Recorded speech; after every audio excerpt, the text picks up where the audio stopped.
fair to say things aren't great at Leeds United. With back-to-back defeats on the road, 3-1 against Forest and 3-0 against Brighton. Leeds now sit just 1 point above the relegation zone, with Leeds fans starting to turn, and pressure is mounting on Leeds boss Daniel Farke. But who is to blame? Is it the board and poor recruitment, or is it Leeds manager Daniel Farke? Let the jury begin. What is going on, everybody? You're very welcome back to LeedsBros for your Wednesday night broadcast. Hope everybody is keeping and doing well. And probably for the first time in a very long time, lads, I am so happy it's the international break. You don't have to speak or worry about Leeds United for the next 2 weeks. So here tonight for your broadcast is myself, Darren. We're joined by the brother Dylan, as always, and we have guest Stephen on tonight. And we're going to chat a little bit about everything that's going on with Leeds United at the minute and find out what exactly is happening at the football club at the minute. We're going to talk about Daniel Farke and take a deep look into him, his record as a Premier League manager, his tactics, where it's all gone wrong for him. Then we're also going to have a look at the recruitment side of things and really take a look at the players that Leeds United recruited this summer and how are they getting on at Leeds United. And then we'll take a little bit of a look ahead to after the international break and the very challenging run that Leeds United have coming up. So don't forget to drop a like on the video, guys, and of course hit that subscribe button. And as always, make sure you're getting them comments in as well, guys. We try and read out as many as we can. Stephen, we'll come to you first because you're our very special guest. How are you keeping? I'm all good, Jeff. Just, I'm just battling the positives against the negatives, and it's just been it's been a hard few days, listening to the back and forths and the opinions after opinions, but like we all have our own opinions on things, and for me, I just think it's just got to the stage where I can't back Farke anymore. I always have and I always did, and it's just become where I just want to just crawl up in the ball and go, this is the real Leeds United.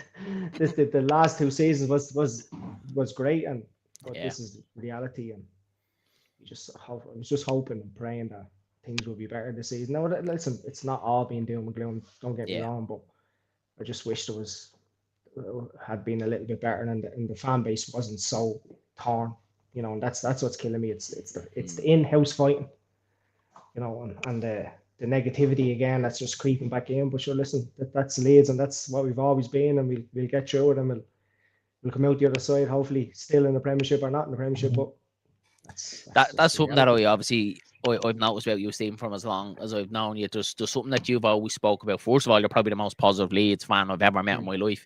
You basically back it until it comes the untenable. So obviously after we lost against Nottingham Forest, you were the first person I contacted to kind of see how you were feeling, where you were sitting at it. And when I heard you saying that you think it's time to change, I knew it was kind of bad then, and I knew it wasn't just me. But you are very much like that. You're very much there. You hate seeing the fan base torn. You hate seeing the fan base fighting with each other. You hate seeing all the negativity that's floating around at the minute. And of course, we all do as well. But look, that's probably what happens in situations like this, and basically, high pressure moments, because that's what it all is. And the reason why it is, I wouldn't say kind of hostile, but the reason why fans are kind of at each other's throats is because, we all care for the football club, don't we? And, some people obviously think it's, the right thing to kind of stay with Farke and, kind of get through this run and see how he goes down. So people are saying change it now because the international break and the worry of what happened the last time when we didn't sack Jesse Marsh. So I think both sides are very understandable, because I've probably flip-flopped between the both sides since Sunday. I can't lie, guys. It's been tough, and it's been emotional. It's been emotional on all Leeds fans. But as you said, Stephen, we get through it either way. Regardless of how this ends, we know Leeds United always stick together. And there's one thing that's getting me through it, lads, is we've been through a hell of a lot worse. A hell of a lot worse. We think this is bad. It's been a lot worse than what it is now. Dylan, we'll come across to you. How are you feeling? Yeah, shit. Not when you're joking. No, look, I'm better. I was obviously on the pod from the lads and or no better yesterday. I had a bit of a chin wag with them. And quality show, yeah. Oh, yeah. Yeah.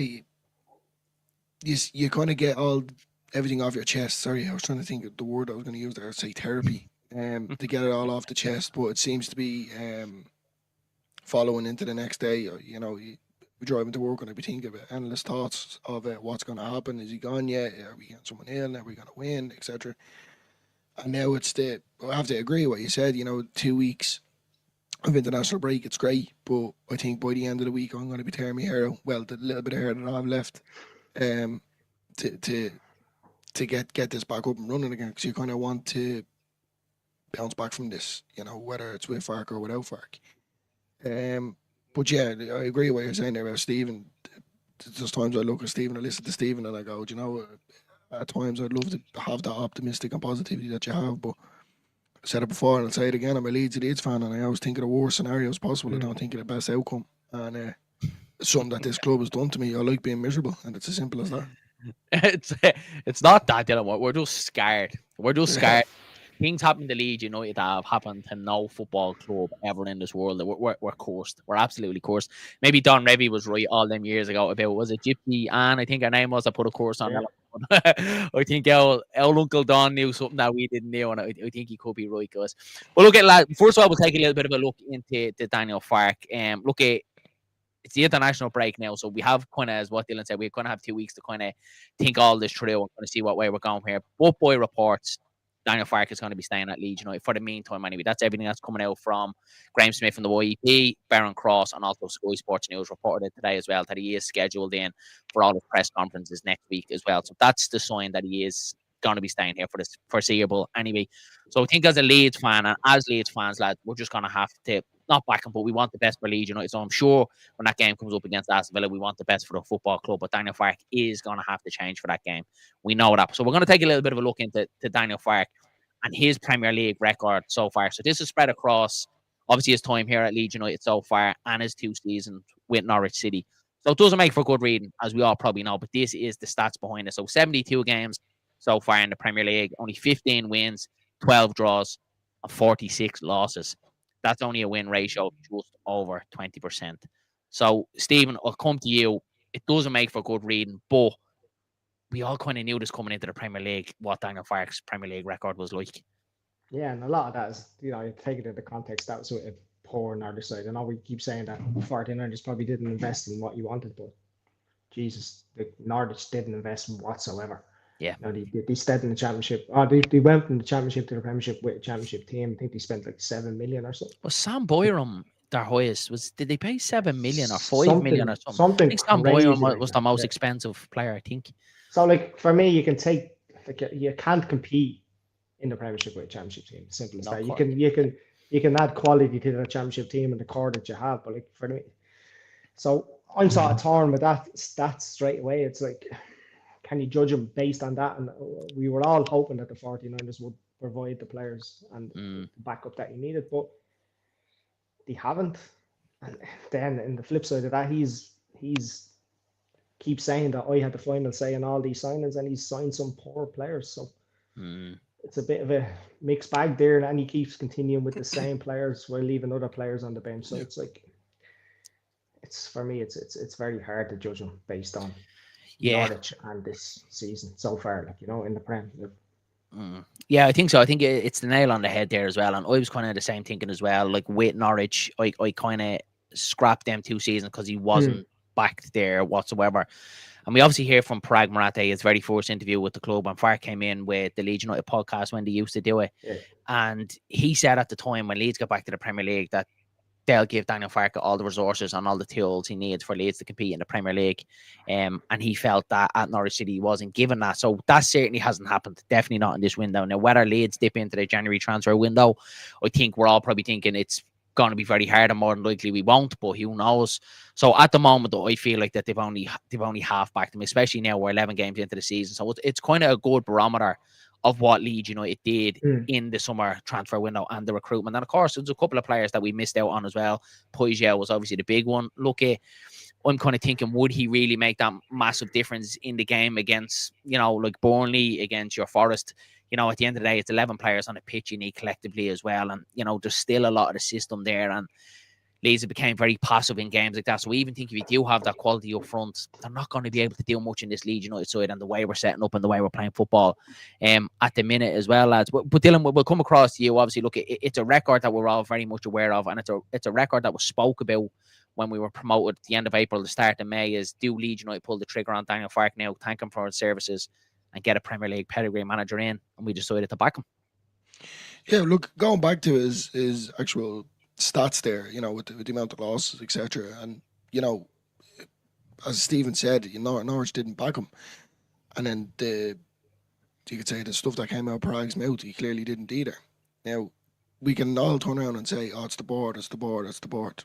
I'm 50-50. You look at it from a different point of view, is man management skills, is his stubbornness not to change in game, his stubbornness to change before the game, his tactics, his formations, etc. So, I'd say that I would say the majority of his losses, but they would play a big part in it. Whether he's a Norwich or Leeds, about his stubbornness. So maybe he has to, sounds mad, and says, look himself in the mirror and say, maybe I need to change here. Don't get me wrong, I'm not saying with world-class players that, the 49ers done exactly what they should have done, and that's Farke's the issue. No, it's a collective thing. It's from the board down to the manager. So, yeah, it's a collective all over the board, but down to Daniel Farke. But for me, I'm kind of still with Stephen on it. We have to back him now. It is what it is.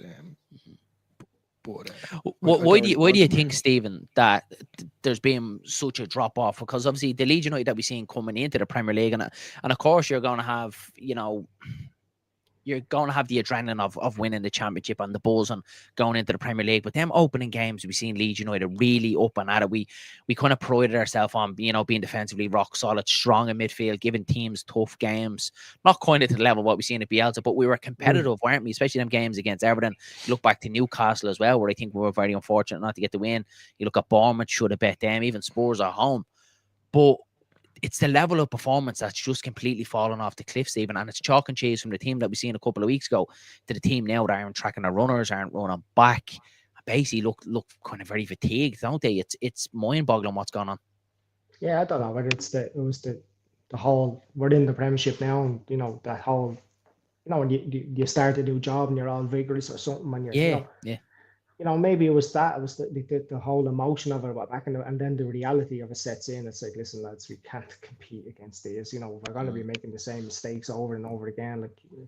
Like them screenshots you put up the other day on Twitter and on your social media, so the defensive players, it's all standing in a row looking at balls. Like that's basic stuff. Like, you know what I mean? I think the whole, the roller coaster that we had last season, the parade, all that just get you that extra little step at the start, and then obviously it all settles down, and you're like, oh, fuck, we're in a fight here, lads. This isn't the championship anymore. Do you know what I mean? We're up against players that we can't make mistakes against. We can't switch off. We can't just bring on players, and that's what he seems to be doing. Just bringing on players for the sake of bringing on players. Last season we got away with that. It's a championship. It's a totally different ball. It's totally different kettle of fish this time. You need to be. I keep saying it, and everyone keeps saying it. He's not active. He's not proactive. He's just active. He's just like throw everything on and see what happens. But that doesn't work in the Premiership. It doesn't work. You're never gonna work. Never. It's very embarrassing to look at that, Darren. I think that's we were talking about it yesterday as well, and obviously on Monday, Darren. That's the worry. That if things are wrong, we've said it loads of times on watch alongs, etc. There's no plan B. Now put that aside for a minute. When we are trailing, when we are not in the right frame of mind, or you can clearly see that something needs to be changed. It's simply just down to the subs as well, and we keep saying he needs to be proactive, etc. But at half time, within 10 minutes into the second half, you kind of know who needs to be changed and who doesn't. Like, we're all, you know what I mean? That's football. We've seen it week in, week out. We're all not stupid. So I think for me, when it comes to Daniel Farke, and it's the main reason why I don't see how we bounce back. We win against Villa, great, 100%. We'll all be buzzing. That doesn't mean I still want him in charge, and it's not. Yeah. It's not necessarily a thing for me where I'm going, if he wins all them games, I want him to stay. I want him to stay because of what he done, but I don't want him to stay for what he is now. He has to learn to adapt and change, and whether the 49ers back them or not, I think that's the main thing. And then you talk about the Jack Harrison substitution as well, which is just pure ludicrous, and it makes me blood boil as well. So, as I said again, it's simply a collective thing for Leeds, and how we bounce back from this. We have to obviously get behind the boys, get behind Farke. 100% I'm with that, and we fight till the last, till the final whistle at the end of the season. But whether it's Farke, whether it's the board, or whether it's the players as well, they all have to look at themselves in the mirror, positivity, and try and find some way to compete in this league. And as Stephen said there, it's kind of like at the start they're like, oh, we're in the Premier League, and now it kind of seems to be that they're not even that they're interested, but there's no fight, there's no desire. I think like that, Dylan. It's to not be afraid to change it. Like the Premier League is such a crazy league, and there's so many different types of styles and players and quality right across this league. We know that, lads. We've watched football for years, so that's what annoys me a lot about Daniel Farke is his flexibility doesn't seem to be there, and all the best coaches in the world have that flexibility. They know when they're coming up against teams that, what their positives are, how we can get them. Particularly when I looked at the game against Arsenal, a really high pressing side, we try to play out from the back. Similar to Brighton as well, they have the best pressing stats in the Premier League. We try and play out from the back from them, where you're looking at Farke to be a little bit more pragmatic and maybe skip that. That press, exactly what teams used to do with us under Bielsa when we used to press teams, and especially in that second season, teams used to just clip a pass or press and they were in behind. So you're looking for Farke to be, flexible, to be able to change. His in-game, I think, is very rigid. It's one way and that's it, and that's what kind of frustrates me about him a lot. The other side of it is the players, and Arthur has it here. He says, Ampadu not doing anything. After the game against Forest, he was obviously asked the question about Willie Gnonto and Dan James, particularly Dan James, and said, that he hasn't played much football of late. He's been out injured. He obviously was injured through pre-season, came back and then got injured again, and he was reluctant to kind of risk them. Now, I would say, Daniel, you need to take a risk. You can't be conservative all the time. Football, at times, you need to be able to go and take a risk. And if you're constantly going to be conservative, you're going to get done out like that. But we've seen at times with Ampadu as well, when he's been injured and he's came straight back into that team. Ampadu was out there for a stretch last season. I think it was 2.5, 3 months. He came straight back in, lads. He didn't need the 2 weeks. So it's the favourite side of it as well that annoys me when players aren't doing particularly well. And Ampadu was the one that I'm looking at, is over the last 3 games, lads, I think Ampadu has probably been one of the worst players on the pitch, and he's been our captain, letting players bypass him, not marking his man. He's just been really, really poor, switching off in crucial moments, and that's not a sign of a leader at all, Stephen. No, it's not. And Jesus, I love Ampadu. He's one of my favourite players, but yeah, it's there to see, and it's obvious, But maybe it's a case of the players around him aren't good enough either. Do you know what I mean? It's like that midfield that he was surrounded with last year in the Championship was probably the best midfield in the Championship. Yeah. I don't think Stack has been up to it. Longstaff, he's had his good games, but I thought he was poor against Forest the other day. So I think it's accumulation of stepping up to the Premiership, players playing alongside new players who we thought maybe would be. Stack was fantastic at the start of the season, and now we're chopping and changing. This incisiveness of whether it's Tanaka or Stack, we need to have it's one or the other. It's Tanaka, for me, he's good in certain circumstances, but again, is he a Premiership player? This is the problem. Yeah, we don't know. This is the problem with the squad, with the whole squad in a whole. We've all unknowns playing in a league, in a team and you're going, are these actually Premiership players? And Farke said it, and other managers said it. You just don't have enough time to turn around your team to make it a Premiership team. Enough time. Our money. That's another big thing. Money's the big one. Yeah, money's the big one. So I'm not here sitting here and going, this team is absolute dork, because it's not. Because I went to the Bournemouth game, I was at the Villa game, I was at the Newcastle game, I was at the West Ham game, and we performed, and we did better than perform. We should have got a lot more. So, I'm torn. I'm really torn between whose fault it is. Are we just not good enough for this league, or do we just need to settle for, listen, we'll scrape through, we'll get the 1 point average? I don't know. It's hard. It's really, really hard. It is. It's tough at the minute. Go ahead, Dillo. I just think, going back to Ampadu, and I'm not trying to be big-headed when I say this, I'm kind of saying this since the Championship, and it's not, I'm saying Ampadu is the problem in this team. He should be the leader in the team. He should be getting everyone revved up. You said it there, Darren, a second ago. Whether it's Dan James, Willie Gnonto, Tanaka, it could be, any injury at all. Ampadu straight back into the team. Ampadu isn't Leeds United. The 11 players that are on the pitch are Leeds United. So what I'm trying to say is that why is it good enough for Ampadu, but it's not good enough for DJ, or it's not good enough for Gnonto, regardless for these charity minutes coming on in 10 minutes, trying to make an impact, the late subs that he does make, and it doesn't work. It simply doesn't work, and then he just chucks on a load of strikers and says, go at it, lads, try your best to get somewhere. And then you have Jack Harrison down the other end, the donkey, giving away a penalty. So my point being here is, for me, Ampadu hasn't been up to scratch. No, I'm being honest. It's simply not good for a while for me anyway. And Darren, if you go back and watch all the watch-alongs that we've done, I've said this repeatedly after nearly every game. There's once or twice there where I'm like, no, he got man of the match. I thought he was phenomenal today, but he dips in form. He's up and down like a roller coaster, and that's not good enough. So, what does Farke see in him that he's so crucial in this team if he can't nor play a good game week in, week out, or nor get the players revved up? I'm not saying strip him as captaincy, not at all. I think he should be captain. Don't get me wrong, but my point being is, why can't we put someone else in that position if he's not? I think being captain, Dylan, shouldn't just warrant you to start. And I don't know what your lads thinking of. I was like, I want all 11. Well, if you're the captain, you should be on that pitch leading them other 10 players into battle. That's what, when I think of a captain, I think of a captain that's going to run through a brick wall for Leeds United. And Liam Cooper was that type of man. Look, he hadn't got all the quality in the world, but my God, lads, every time you seen Liam Cooper play a match with Leeds United, he was talking, he was shouting, he was roaring, he was revving the team up. For me, I think Ampadu is gone very passive, and it's totally different from the Ampadu that we've seen in them opening games. And that's what probably has me more frustrated, is that we know he can do it, and we know he can do it, but he's completely gone off the boil. And this is where you look to the manager and say, Ethan, you haven't been on the last couple of games, exactly like what he done with Anton Stack, and you take him out of the team. You take him out of the team to give him that little bit of kick up the hole, and maybe give him a little bit of a rest so he's ready to go again. So it is a criticism that we've heard all Leeds United fans say,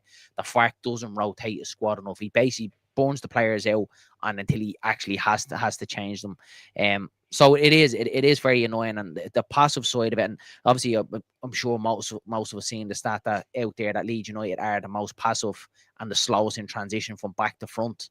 And I think we already knew that, didn't we, without that being confirmed, lads? Because some of our play going through the middle of the park, it's so slow, it's so drab. When you're trying to catch teams out in the Premier League, you're giving them time to get back in, Stephen. So you want to try and transition quick. When we do win it back in our half or high up, you want to transition quick. We seem to be very reluctant and very slow to try and get forward to make anything happen.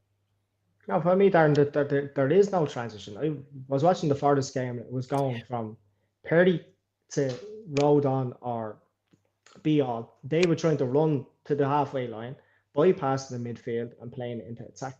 The midfield was being bypassed totally. There was no midfield there unless we were on the offensive. But attacking wise, it just wasn't there.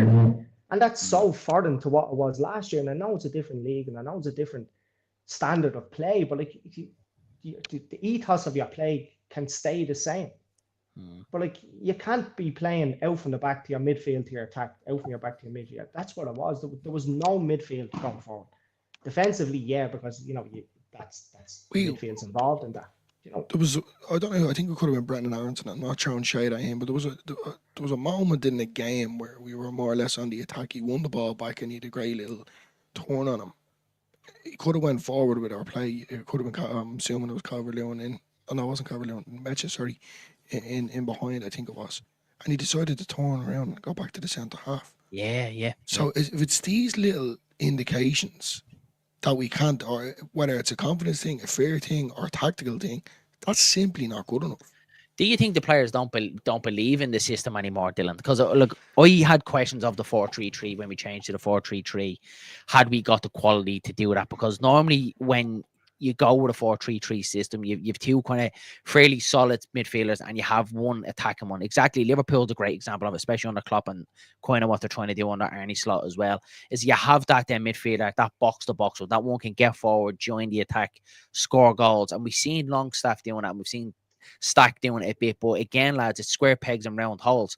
That's not their job. We know Stack is a 6, and it seems like that's being forced upon them. So that's where I look at the recruitment, and we're going to get into that a little bit more, is why didn't we recruit in that area? If that's the way Daniel Farke wants to play football, if that's the way he wants to approach games, then we should be recruiting that. The recruitment and the style that the manager wants to play should all meet and they all line up. And then that's where these things happen, when the recruitment isn't quite the way the manager wants to play football. And that's the most frustrating thing, because we were promoted end of April, wasn't it? So we had a good 4 months, to get all this sorted out and lined up and ready to go for the Premier League. And again, towards the end of it, it was all just a big, massive scramble. But I'm going to play a little bit of a clip here, and this is for Stephen and for you guys as well. And I think it's something that's kind of triggered Leeds fans the most. So this is a little clip from Sky Sports that I got off their X account, just a short 15, 20 seconds clips. Just have a quick look. The fan base of Leeds United is very, very emotional.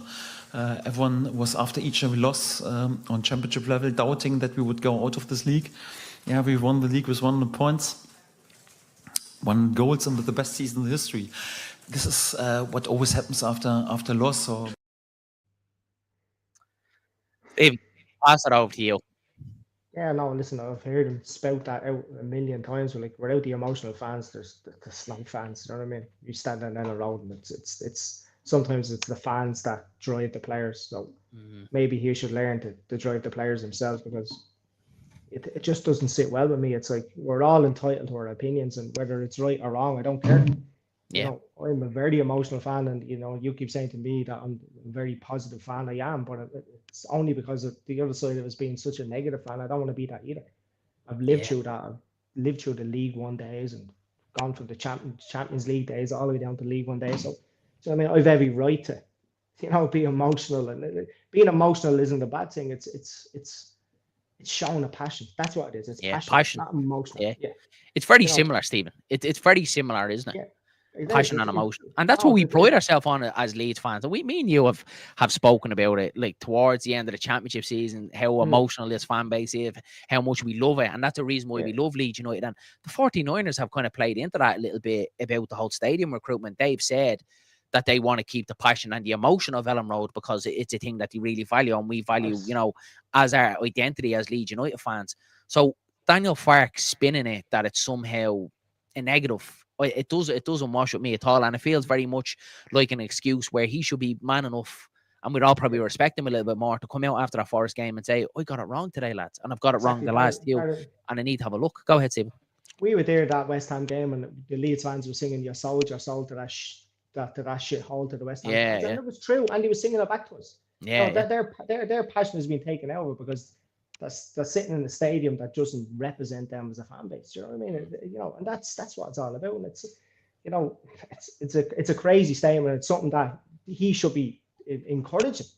You know what I mean? Not using as a well, that passionate that, you know, this isn't, you know, a representation of me. You know, it isn't. It's not on Farke alone. It's on the club alone. The club. And I said, we're fans. He's not a fan. You know, he'll walk away. We'll still be here. So I think it's the most cowardly thing to come out with in my life, if I'm being completely honest with you. When I heard it, when I seen it first time, I lost. Obviously, I text you straight away, Darren. You know, for me, immediately when I seen it, you know, if he's gonna compare fans to being emotional towards their club, you know, then you look at the players, and for example, you go back to the playoff final. You know, you look at Georgie crying his eyes out and putting his arm around them. That player was showing emotion because we didn't get up. So if we can't show emotion because we lost one game, well, then fans shouldn't be a part of football. I bet he shouldn't be in a job. He shouldn't be anywhere near football, because that's what it's all about. It's about passion for the love of the club, regardless of teams that we hate. You know, you scum, whatever it may be. Football is a passionate sport for individuals who support their team. So for him to come out with a cowardly thing like that, instead of just putting his hands up like a man and saying, I got it wrong, lads, I got it wrong. And that's the reason why they're all on me back, the fans are on me back. Cause, you know, you respect the man a bit more. But with a comment like that, it's deflecting, Dylan, isn't it? That's what it is. It's deflecting kind of onto the fans. Like, look over there. Don't look at me. Don't look at my tactics and what I've gone wrong. And that's what I don't like about it. And that's why I think we all adored ourselves to Bielsa, because Bielsa used to just come out after games and go, yeah, I got it wrong today. He used to hold his hands up. We used to go, yeah, fair enough. Yeah, we respect that. So it's something that I pride myself on as a Leeds United fan. Emotional, passionate. Sometimes, yeah, emotion spills over a little bit. But that man Bielsa played into that. That man that's there behind me, he played into that. He spoke about, you know, Ellen Road being emotional and loved, and that's what football was all about, the emotion of the fans, that, you know, that's all we get over. You know, we go spend our hard-earned money, you know, for us to travel over to Leeds, pay flights, hotels, mad money on tickets, you know what I mean? And then, you know, everyone that lives over in Leeds goes to work Monday and Friday to go to the game, to spend our hard-earned money on the weekend as well. We've every right to be emotional, and I think it's probably because we hold Leeds United to a high standard, and that's what I want. When you look at, I look at the likes of, say, you know, Wolves, even to a certain case, Burnley, I think Burnley probably look themselves, probably know they're going to be a yo-yo club. Leeds, you know, they don't want that. We didn't want to be, you know, another one of them three, you know, that, you know, we just want to go to the Premier League and we be, you know, we kind of know where we're at and we'll go straight back down. You know, we hold our club to a higher standard all the time. And I don't think there's nothing bad on that, Stephen, but he needs to start taking some of the blame. For Farke's whole reign at Leeds United, after a loss, he's never once came out and said that's on me today. And I just wish once when, you know, it went wrong that he'd take the blame and say, yeah, that was me today. No, and I honestly don't think he's that type of manager like the likes of Frank Lampard, Steven Gerrard that would throw that players under the bus either. You know, and I do appreciate that. Do you know what I mean? But as you said, take some of the blame. Like after every win, he walks around the stadium clapping every fan. Is that not emotion? Yeah, absolutely. You know, it's that. You know, you can't say it in one breath and take it away in another. So, you know, he does need to start taking a bit of responsibility. I don't want them throwing players under the buses going, he's not doing this and he's not doing that. I gave them the directions, they didn't do it on the pitch. I hate that in a manager. But yeah, at the end of the day, the buck stops with you. You pick the team. You decide when the substitutions are made. You decided who you wanted to sign, whether they were the players you want, you know, initially you wanted to sign, whether you were first choice or second choice. But at the end of the day, the buck stops with you. So, you know, it's simple as that, you know. Yeah, it's perfectly put. I think perfectly put, lads. Look at all that time with Farke, lads. I'm still very much on the side of us out. I still don't think it's all, you know, his fault. There's a lot of fans that seem like Farke is the one that's, you know, done the wrong. The 49ers backed him. I have a different opinion that I don't think he's been given the full tools to do it. You probably have to argue, lads, even if he was given the full tools, are we still going to be in a similar situation, or would we be higher up the table? But we're going to move on a little bit and take a look at Leeds United summer recruitment, because I think it's a really good time to look back on it now, lads. After 11 games, the November international break is always a good kind of barometer to really get a look at the summer recruitment. So I'm just going to pop up a little graph here, lads, and we'll go through, you know, who we think, you know, was worth it, who's, you know, stepping up to the plate and who's not, and then Leeds United spends overall. So as you can see there, lads, it's there in plain sight. Some of them you look at, you say, yeah, not doing too bad, but over 100 million spent, Stephen. Like, if you look at that, the 10 players Leeds United brought in, what one would you pinpoint and say, yeah, worth it, they're doing it for Leeds United, and what ones are you kind of disappointed with and saying they haven't been good enough? For me, out of that list, Gabby is probably the best. You know, I didn't understand why he got taken off on Saturday, to be honest with you. Like, that run he made in the second half where he basically took on the whole squad. Ended up in the box and passed it in. For me, he's been outstanding. Okafor in spells, he's been, you know, he's the only one. Unfortunately, he's the only one that has any type of creativity on the pitch at the moment, you know. I know Calvin Lewin, listen, I'm torn. Like, he was free, but I'm sure his wages is astronomical. Like, you know what I mean? I'm sure it's huge, but, you know, we signed him to score goals. He scored 1 goal, so you have to base him on that, like, you know, so. Dillo, what about you? Like, you look. Sorry, Stephen. You finished? No. Go ahead. No. Yeah, go ahead. Dillo, like, what about you? Like I obviously look at some in there, and I like probably there to your left hand side, be all 15 million. That stings me a little bit because you know, kind of what we've seen of him. I don't think he's been particularly good. Borneo, obviously 5 million.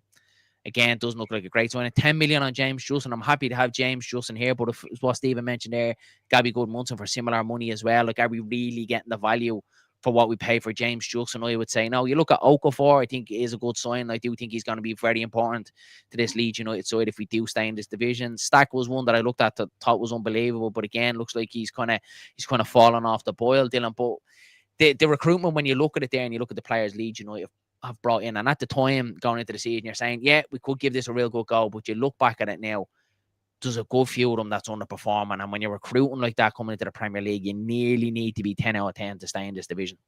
I think it's Jacoby all for me with the 15 million. As you said, that stings. You know, Borneo as well, 5 million sitting on the bench. You know, it could have been spent at different areas of the pitch, i.e., you know, a 10 or I'll use air quotes here, a marquee striker that we were getting. You know, so look, I think Medjo was good considering it was free. And then obviously we were looking into another striker, and then they just settled for Calvert-Lewin. Now, don't get me wrong, Calvert-Lewin, you know, he's a proven Premier League striker. Don't get me wrong, but I don't think he is our outlet. He's our main target for me, lads. I'm being honest with you. James Justin at the time, don't get me wrong, we needed cover at the left back and right back scenario. But it seems to be we're putting Jack Harrison on in favour of him, which is madness. And then I think Lucas Perry, you know, he's shown good signs, he's shown bad signs, but I think he's definitely a step up and an improvement of Ilian Meslier. So they'd be the ones that I would be happy with. As far as the rest of them, I wouldn't be. I think it's been a waste, if I'm being honest with you. Yeah, Emort has a comment here. We overpay for all of them good months, and the only one that seems worth it. And that's probably where we're at now at the minute. And again, that could change, by the time the January window rolls around, if they kind of step out the performance. But at the minute, Stephen, it probably is a damning indictment of, the summer recruitment being particularly poor. And it probably lines up to what's going on at Leeds United at the minute, that it just doesn't seem quite good enough when you compare it to what Sunderland have done. No, I think it's just being the 49ers and just haven't got the experience, and Parag Marag kept going out and saying I do contracts in my sleep, but obviously he doesn't. No, but seriously, I think there's a few things that contribute towards this. Again, I sing in my sleep, Steve. It doesn't make me good at it. Yeah, exactly. I dream Leeds win the Premiership and such, and you know what I mean. That doesn't make a reality, but there's an inexperience there and maybe a naivety there with the 49ers and Farke, to be honest with you, because obviously he kept saying it.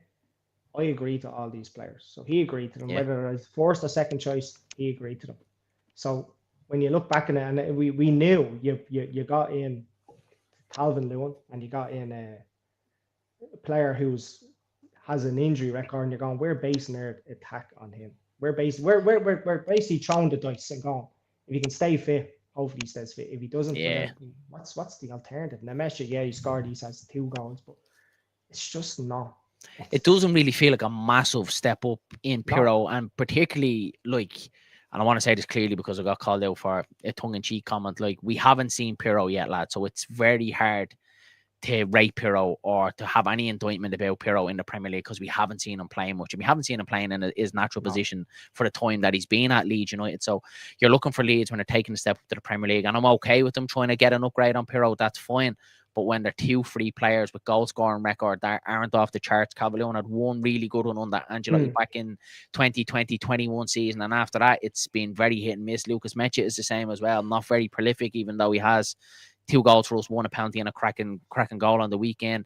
But this Leeds side at the minute is lacking goals, lads, and it's lacking goals majorly. Look at Brendan Aronson, you'd say that no goal scorer. Okafor there, he has a little bit of quality, but can he continuously and can he get that into his game, scoring goals and assists? That's obviously a massive question. So you've someone there like Joe Pirro, and I'm not saying Joe Pirro is the answer to all Leeds United's problems, but you would kind of put 2 and 2 together and get forced even that if someone here that scored over 40 goals for Leeds United, and granted it was in the Championship, he's a goal scorer, he's a poacher, so can we try and step him? If Daniel Farke is a coach, you're a coach to try and make players better, constantly improve them all the time, so can he not get him into this Leeds United side and get maybe playing off Calvert-Lewin and try and start scoring a couple of goals? Yeah, why not? What's going to happen if he doesn't try it? Do you know what I mean? We're still where we try are. It. Yeah, exactly. What's the worst that can happen? Try it. Let's see what happens. If it doesn't work, it doesn't work. Well, at least you try it. It's this stubbornness of not trying. It's leaving a 40 goal over 2 season striker to all be in the Championship sitting on the bench, and then you have people in the fan base screaming for the likes of Sargent or something. We should sign him. Well, Pirro was twice the player he was in the Championship. So let's try it. Let's do something different. This is the thing. You keep doing the same. What's that saying? What's supposed to be able to saying sign on madness is doing the same thing over and over again and expecting different results. I'd respect Farke more if he did try something different and it didn't work. He'd be like, well, I tried, lads. There's no more I can do on my hands outside. This is the squad I have. This is the quality I have. This is the best we're doing. But prove that by imagine DCL though knocking balls down to Pirro. Imagine the partnership. If you give them a 2, I think the midfield itself, I don't know about you, Darren, I think you did correct me on it, but I'm not up on it.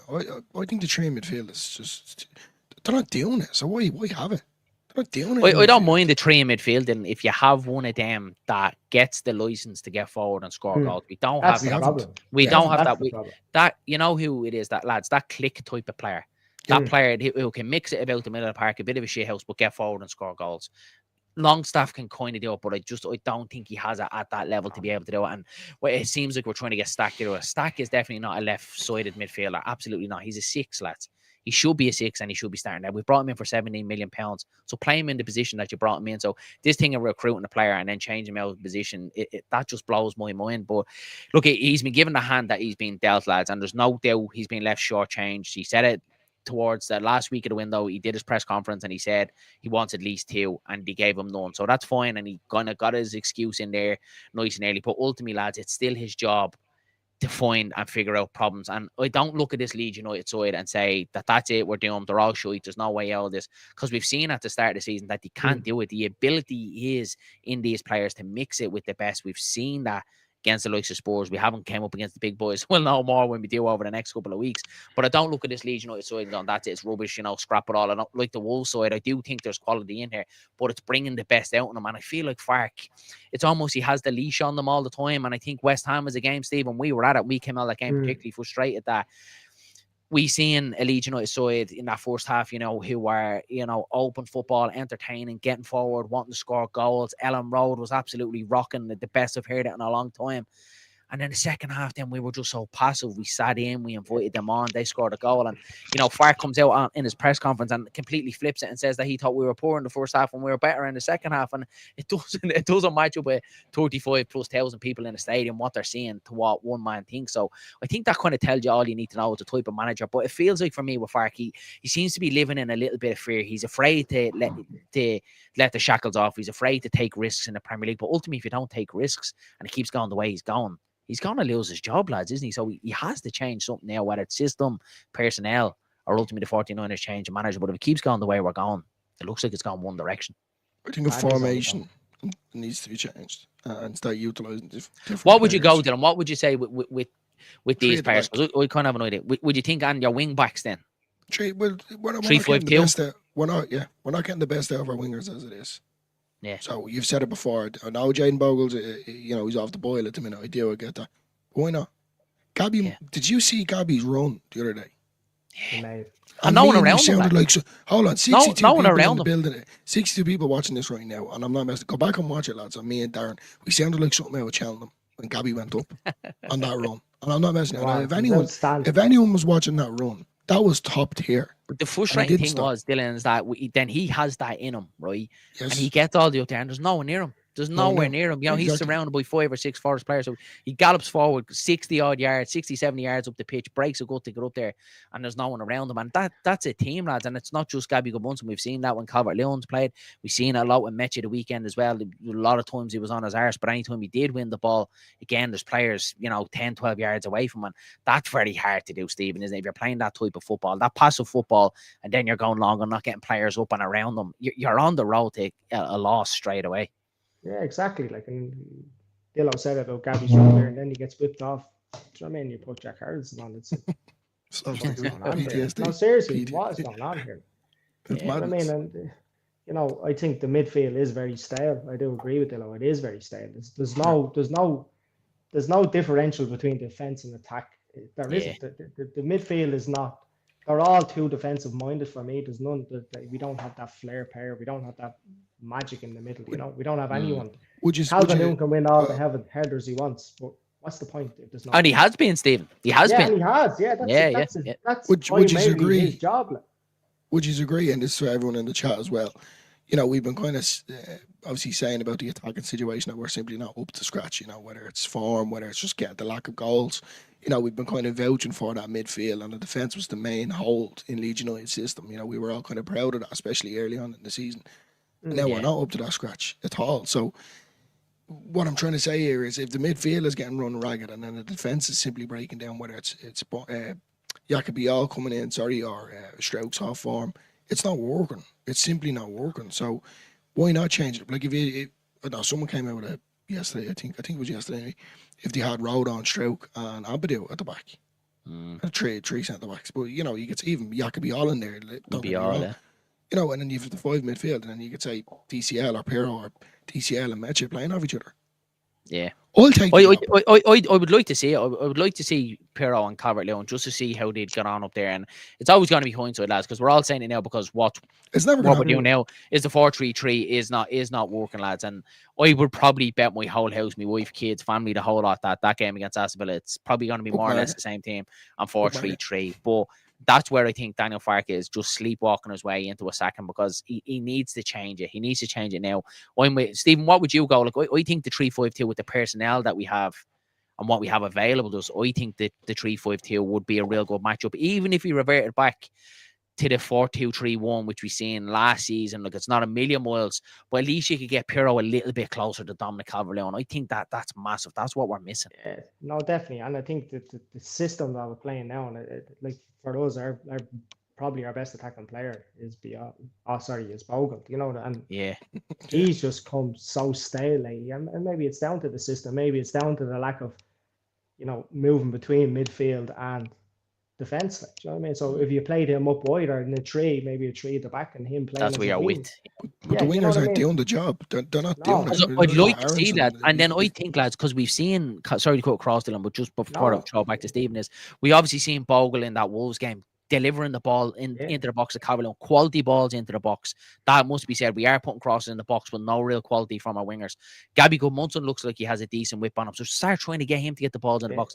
Play to Calvert-Lewin's strengths a little bit more. Same thing with Bogle. So try and get him a little bit further forward. Like Stephen says, 3-5-2, no wingers. But then you're with come for your fullback. You're still rock solid then with your back three. Yeah. And then you have them defensive players in there that can do the business now.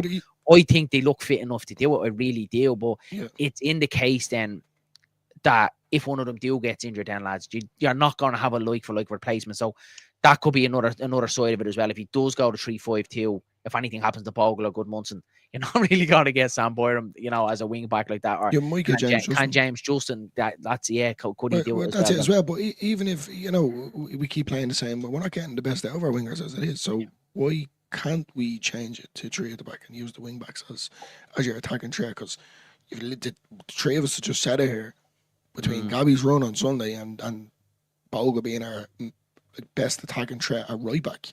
Would we not start utilise that? And then Darren, you said it as well there. The balls had to be whipping in. Playing the DCL strength, and then we can actually turn around and go, well, now we're starting to get on to the end of them. Now we're starting to create chances. And if it doesn't come off him, who's going to fold it? Pirro. Yeah. And I bet you bottom dollar it's gone in the back of the net.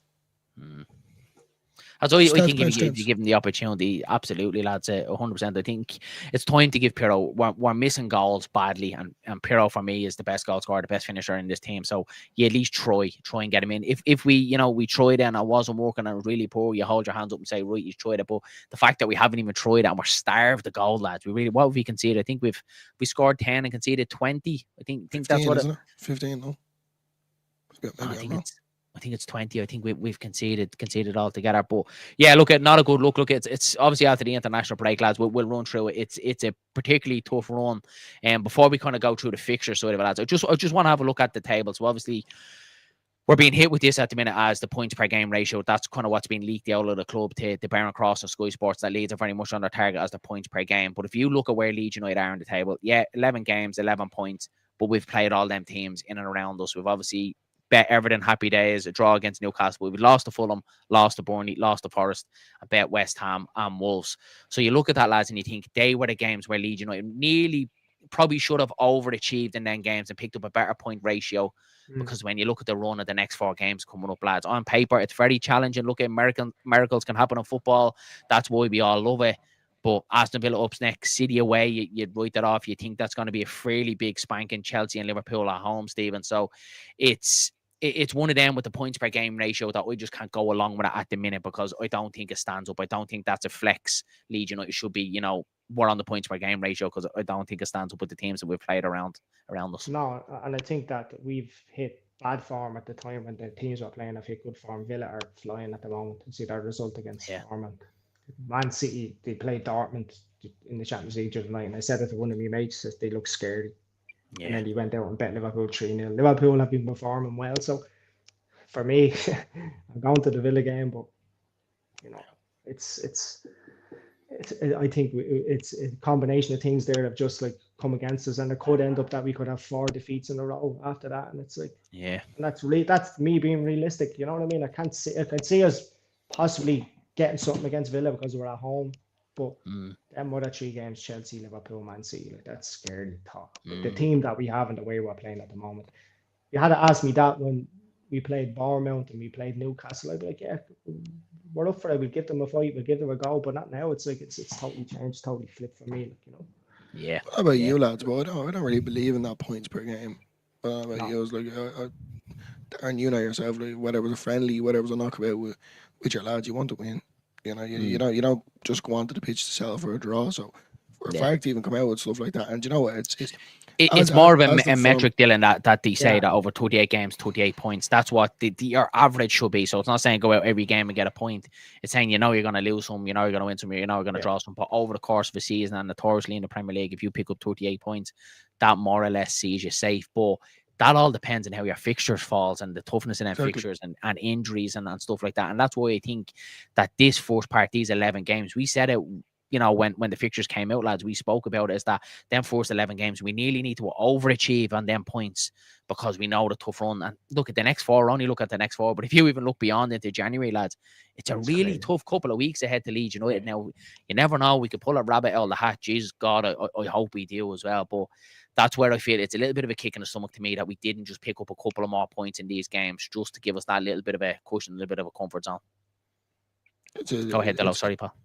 No, I was just saying, maybe it's just me being me. You know, I don't believe in this because he comes out in this press conference, and it's only the more that we're losing games, and you know, you're kind of more in tune to what he has to say in the press conference because you're waiting for him to, you know, say, you know, I made a mistake, etc. But he just seems to be coming out with these narratives. You know, oh well, we're still on this point per game. But I don't want to hear that. Like, I want you to come out and say, I've done this wrong. We should have won the game, or we should have done this.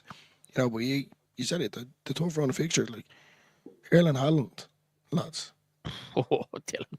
Like, I feel sick. Like, there's sick coming up my neck even thinking about that. I That's understand, Dylan. I don't even watch that. Do you know, that's it. Steve, I'm not even. I said that to the missus the other day, and she said to me, "You have to watch the game." I said, "I don't have to do it. I don't want to be physically. I know, but like, I'm out, lads. And oh my God, he's gonna make a tick out of us. And when you see what Jeremy Doku did to, I know we speak about Haaland, but you see what Jeremy Doku did to what's the boy's name at Liverpool? Conor Bradley, who had a fantastic game against Real Madrid, against Vinicius, really good. But you seen Jeremy Doku who actually tore him one. So think of Jeremy Doku as well, running at our back line as well. Loads of pace, power, athleticism. It's gonna be a tough game for Leeds United. But look, lads, this is why we wanted to be here. You know, we knew there was going to be bumps along the road, and in these games there were always going to be free hit. Look at we bet. You know, City under Bielsa, you never know what could happen in any given day. Hopefully it is another one of them memorable days. You would probably err on the side that it's not going to be, but it is them teams around us, Steve. And when you bring it kind of back to reality, is them teams that are fighting them, you know, that bottom half of the table, they're the ones that you need to be, your performance levels need to be up, and they're the ones you need to be picking points up against. And then you use them bigger ones as a free hit, and let's see, can we beat them? Or seems to be the opposite. No, we honestly we seem to be play better against the top six clubs. I don't know about you lads. Like, you know, you go back, we bet Liverpool, we bet Chelsea, we bet. Don't get me wrong, they weren't great, but I mean, with the players that we did have and the manager that we did have, like you talk about Jesse Marsh here, like, you know, we do put it up against the big clubs. I will say that. I don't know what it is, whether the fans are up for it or the players just realise that, you know, we really need to pull one out of the bag here. So I don't know, but I don't know. Erling Haaland just scares the life out of me. That's what Robbie says. Not Arsenal though as well. Yeah, look at lads. Look, it's going to be tough, but you know what, lads? As much as the last couple of days have been tough for us, I think, look, as Leeds United fans, is look, I wouldn't have it any other way, and that's me. Missus always turned around and says, "She said, why do you put yourself through all this pain and torture?" Really deep down behind all, I fucking love it, lads. I absolutely love it. You know what I mean? And I love being emotional, Daniel. All right, I could be emotional if I want to be emotional. But lads, look, that is it for this evening. I do want to say thanks very much to Stephen for giving up his time to popping on and chatting Leeds United. You're still positive though, Stephen. There's still positivity in there. I thought you were completely broken. No, I'm not completely. I'll never be completely broken. I've seen way worse than this. So I'm in the Premiership. We're rubbing shoulders against the big boys, and that's what we wanted. And listen, this is the consequence of it. And I'm not going to say it's all rosy and everything's great, because it's not. But what else do you want? Like, do you know what I mean? Obviously, I want it to be a bit better, but exactly. We roll with the punches and we go again. And you're going over to the Villa game, Stephen. So, bring us back 3 points there, will you? Make us all feel a little bit better. Yeah, please. Points of Carlin. Right, lads, we'll leave it there. That is it for your Wednesday night broadcast. Don't forget to drop a like on the video and, of course, hit subscribe to the channel. And keep an eye out this weekend. I have a little bit of a different video that I've been working on in the background. The boys now have been working hard on it over the last probably about 10 days. So I hope you do enjoy it. So keep an eye out for that. So smash a like on the video, hit subscribe to the channel. Mind yourselves, mind each other. Catch you in the next one.